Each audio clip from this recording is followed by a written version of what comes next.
Morning and नमस्कार दोस्तों, स्वागत है आप सभी का आपके अपने YouTube channel GK search engine पर। आज है 30 अगस्त और 30 अगस्त से रिलेटेड राजस्थान करंट अफेयर्स के जितने भी इम्पोर्टेंट क्वेश्चन हैं उन सभी को हम इस वीडियो में डिस्कस करने वाले हैं। तो पूरा वीडियो बहुत ध्यान से देखना और वीडियो के एंड में मैं आपसे एक क्वेश्चन पूछूंगा जिसका आंसर आपको कमेंट बॉक्स में देना है। कल के वीडियो में मैंने आपसे एक क्वेश्चन पूछा था जो था हाल ही में भारत सरकार के आवास और शहरी मामलों के मंत्रालय ने स्मार्ट सिटीज मिशन के तहत अवार्ड की घोषणा की थी, जिसमें उदयपुर स्मार्ट सिटी लिमिटेड ने कुल कितने अवार्ड जीते हैं। तो उदयपुर स्मार्ट सिटी लिमिटेड ने कुल 3 अवार्ड जीते हैं, यानी कि सी ऑप्शन इसका बिल्कुल सही है। आइए जानते हैं इम्पोर्टेंट फैक्ट्स। तो आपको बता दें कि उदयपुर स्मार्ट सिटी लिमिटेड ने 3 अवार्ड जीते हैं। राजस्थान को स्टेट अवार्ड में तीसरा स्थान मिला है। भारत सरकार के आवास और शहरी मामलों के मंत्रालय के स्मार्ट सिटीज मिशन के तहत इसकी घोषणा की गई है।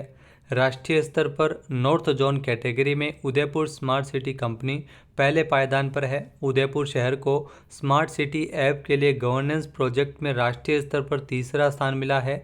इसके अलावा पार्टनर अवार्ड में इंफ्रास्ट्रक्चर कैटेगरी में L&T को उदयपुर स्मार्ट सिटी प्रोजेक्ट के लिए पहला स्थान दिया गया है। राष्ट्रपति के द्वारा 27 सितंबर 2023 को इंदौर में इन पुरस्कारों के विजेताओं की सम्मानित है वो किया जाएगा। तो सी ऑप्शन इसका बिल्कुल सही था। जिन दोस्तों ने सी ऑप्शन कमेंट बॉक्स में सही जवाब दिया था उनको हार्दिक शुभकामनाएं।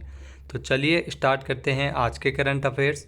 पहला क्वेश्चन है, हाल ही में अंतर्राष्ट्रीय सर्फिंग ओपन प्रतियोगिता जिसमें शानदार प्रदर्शन करते हुए राजस्थान के किस जिले की गर्विता बलदुआ जो टॉप 6 में चयनित हुई है। तो गर्विता बलदुआ है वह राजस्थान के कोटा से है, यानी कि ए ऑप्शन इसका बिल्कुल सही है।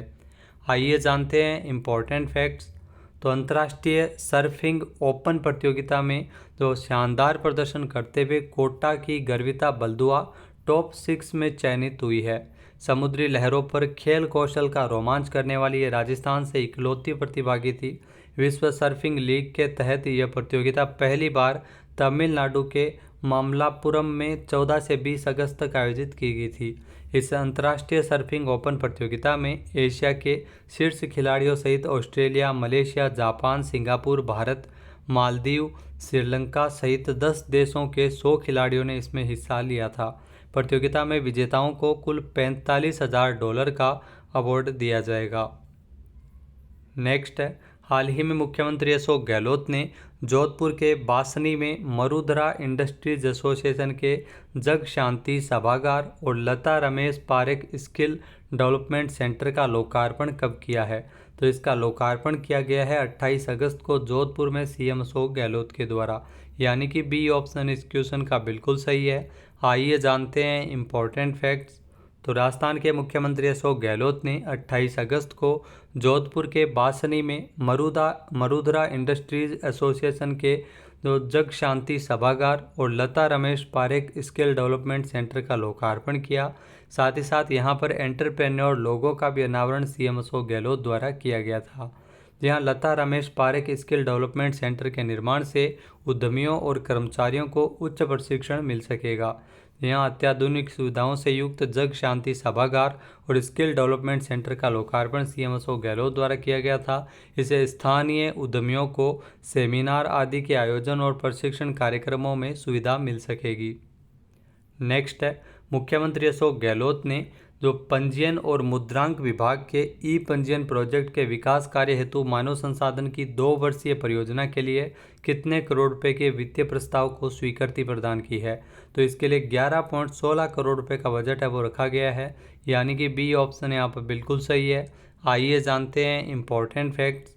तो राजस्थान के मुख्यमंत्री अशोक गहलोत ने पंजीयन और मुद्रांक विभाग के ई पंजीयन प्रोजेक्ट के विकास कार्य हेतु मानव संसाधन की 2 वर्षीय परियोजना हेतु 11.16 करोड़ रुपए की वित्तीय स्वीकृति प्रदान की है। यहाँ ई पंजीयन प्रोजेक्ट के लिए 11.16 करोड़ रुपए स्वीकृत हुए हैं।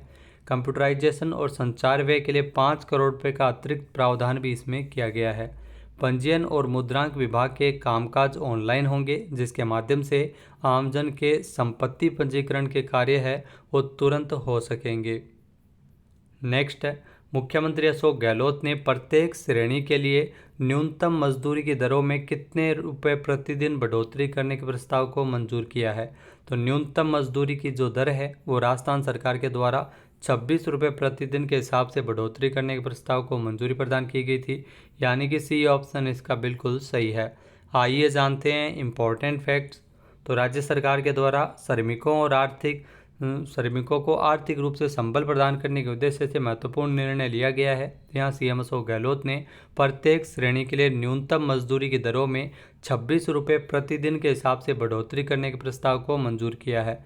राज्य सरकार के इस निर्णय के बाद अब अकुशल श्रमिकों को 285 रुपये प्रतिदिन, अर्धकुशल श्रमिकों को 297 रुपये प्रतिदिन, कुशल श्रमिकों को 309 रुपये प्रतिदिन के हिसाब से और इसी तरह उच्च कुशल श्रमिक यानी हाई स्किल्ड लेबर को 333 रुपये के स्थान पर 369 रुपये रोजाना प्रतिदिन या 9,334 रुपये प्रतिमाह मजदूरी मिल सकेगी।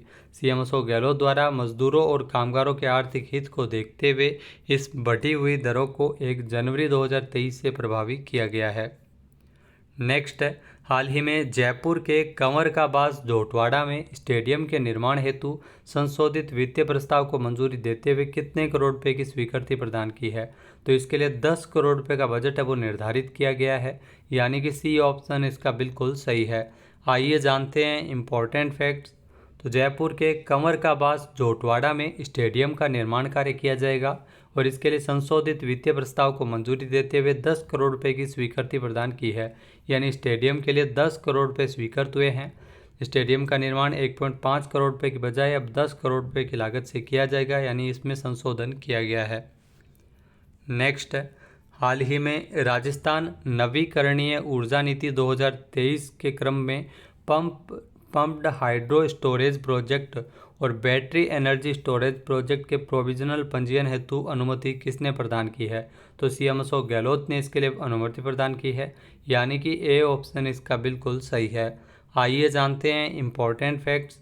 तो राजस्थान के मुख्यमंत्री अशोक गहलोत ने प्रस्तावित राजस्थान नवीकरणीय ऊर्जा नीति 2023 के क्रम में पम्प्ड हाइड्रो स्टोरेज प्रोजेक्ट और बैटरी एनर्जी स्टोरेज प्रोजेक्ट के प्रोविजनल पंजीयन हेतु अनुमति प्रदान की है।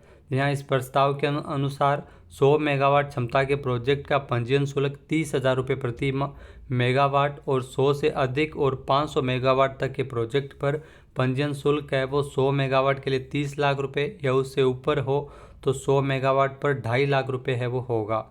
इसी तरह 500 से अधिक और 1,000 मेगावाट तक के प्रोजेक्ट का पंजीयन शुल्क है वो 500 मेगावाट के लिए 40 लाख रुपये या उससे ऊपर प्रति 100 मेगावाट अगर है तो उसमें 2 लाख रुपये होगा।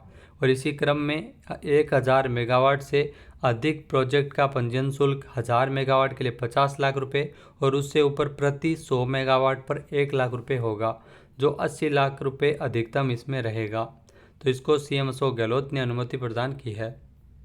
दोस्तों, आज हम बात करने जा रहे हैं राजस्थान पुलिस कांस्टेबल भर्ती परीक्षा की बेस्ट बुक के बारे में, जो है चक्षु पब्लिकेशन की। इसमें आपको 15 प्रैक्टिस सेट, 5 सोल्व पेपर मिलेंगे। तो आपके राजस्थान पुलिस कांस्टेबल का अगर आपको सपना है तो वो ज़रूर साकार होगा। इस बुक को आप अमेजन, फ्लिपकार्ट से ऑनलाइन मंगवा सकते हैं। डिस्क्रिप्शन बॉक्स में लिंक उसका आपको मिल जाएगा। यहाँ पर आप देख सकते हैं विषय सूची, इसमें जो सोल्व पेपर है वो पिछले सालों के दिए गए हैं, साथ ही साथ 15 प्रैक्टिस सेट्स आपको मिलेंगे। तो ये काफ़ी महत्वपूर्ण बुक है जो हर बुक स्टोर पर आपको देखने को मिल जाएगी। राजस्थान पुलिस कांस्टेबल भर्ती परीक्षा 2023 से संबंधित जितने भी बंदे हैं वो तैयारी कर रहे हैं तो एक बार इस बुक को अवश्य लें और यह बुक आपके आने वाले एग्ज़ाम के लिए काफ़ी महत्वपूर्ण सिद्ध हो सकती है। अगला क्वेश्चन है, हाल ही में राजस्थान के किस जिले में लौह अयस्क के भंडार हेतु केंद्र सरकार ने 4 ब्लॉक के कंपोजिट लाइसेंस के लिए नीलामी की अनुमति दी है। जी हाँ, करौली में ये लौह अयस्क के भंडार हेतु केंद्र सरकार के द्वारा अनुमति दी गई है, यानी कि ए ऑप्शन इसका बिल्कुल सही है। आइए जानते हैं इम्पोर्टेंट फैक्ट्स। तो राजस्थान के माइनिंग सेक्टर को बड़ी उपलब्धि मिली है। यहाँ अतिरिक्त मुख्य सचिव माइनिंग में वीनू गुप्ता के मुताबिक करौली जिले में लौह अयस्क जो आयरन और भंडार के लिए केंद्र सरकार के द्वारा 4 ब्लॉक के कंपोजिट लाइसेंस के लिए नीलामी की अनुमति मिली है। आरंभिक खोज में करौली जिले के हिंडौन तहसील के खोहरा, डेडरोली, टोडपुरा और लिलोटी में 1888.33 हेक्टेयर क्षेत्र में लौह खनिज के बड़े भंडार के संकेत मिले हैं। खनन विभाग सितंबर माह में भारत सरकार के ई पोर्टल पर नीलामी की प्रक्रिया शुरू कर देगा। नेक्स्ट है, राजस्थान सरकार के संस्कृत शिक्षा विभाग की ओर से राज्य स्तरीय संस्कृत विद्वान समारोह जो सम्मान समारोह 29 अगस्त को कहाँ आयोजित किया गया था? तो इसका आयोजन जयपुर में हुआ था, यानी कि ए ऑप्शन इसका बिल्कुल सही है। आइए जानते हैं इम्पोर्टेंट फैक्ट्स। तो राजस्थान सरकार के संस्कृत शिक्षा विभाग की ओर से राज्य स्तरीय संस्कृत विद्वान समारोह 29 अगस्त को जयपुर के बिड़ला ऑडिटोरियम में आयोजित किया गया था। संस्कृत शिक्षा मंत्री डॉक्टर बी.डी. कल्ला इसके मुख्य अतिथि के तौर पर चयनित हुए थे और संस्कृत विद्वानों को सम्मानित किया था। जो चयनित संस्कृत विद्वान हैं उनको सम्मानित किया था। विभाग के निदेशक के अनुसार जो संस्कृत साधना शिखर सम्मान, संस्कृत साधना सम्मान, इसके अलावा संस्कृत विद्वत सम्मान के लिए 9 विद्वानों, संस्कृत युवा प्रतिभा के लिए 12 विद्वानों और मंत्रालयिक सेवा सम्मान के लिए 3 कर्मचारियों को पुरस्कृत किया गया था। नेक्स्ट है, मिस वर्ल्ड 2023 का आयोजन भारत में कहाँ किया जाएगा? मिस वर्ल्ड 2023 का आयोजन भारत में जम्मू कश्मीर में होगा, यानी कि ए ऑप्शन इसका बिल्कुल सही है। आइए जानते हैं इम्पोर्टेंट फैक्ट्स। तो मिस वर्ल्ड 2023 का आयोजन जम्मू कश्मीर में, जी हाँ, कश्मीर में किया जाएगा।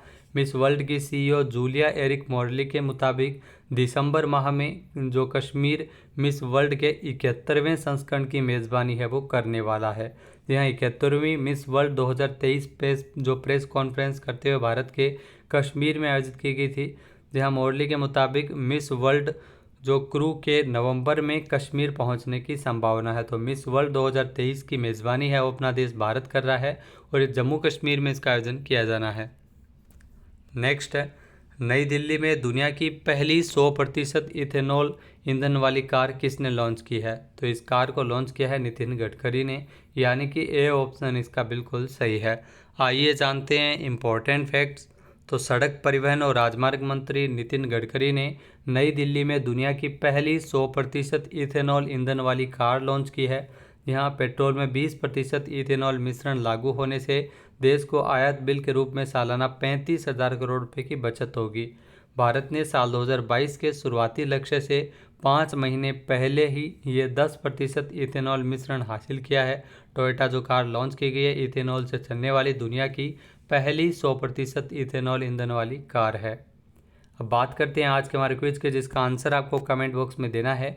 तो आज का क्विज है, राजस्थान से किसका चयन साल 2023 के तो राष्ट्रीय शिक्षक पुरस्कार के लिए किया गया है? एक बार फिर से सुनिएगा, राजस्थान से किसका चयन साल 2023 के लिए राष्ट्रीय शिक्षक पुरस्कार के लिए हुआ है? इसका सही आंसर आपको कमेंट बॉक्स में देना है।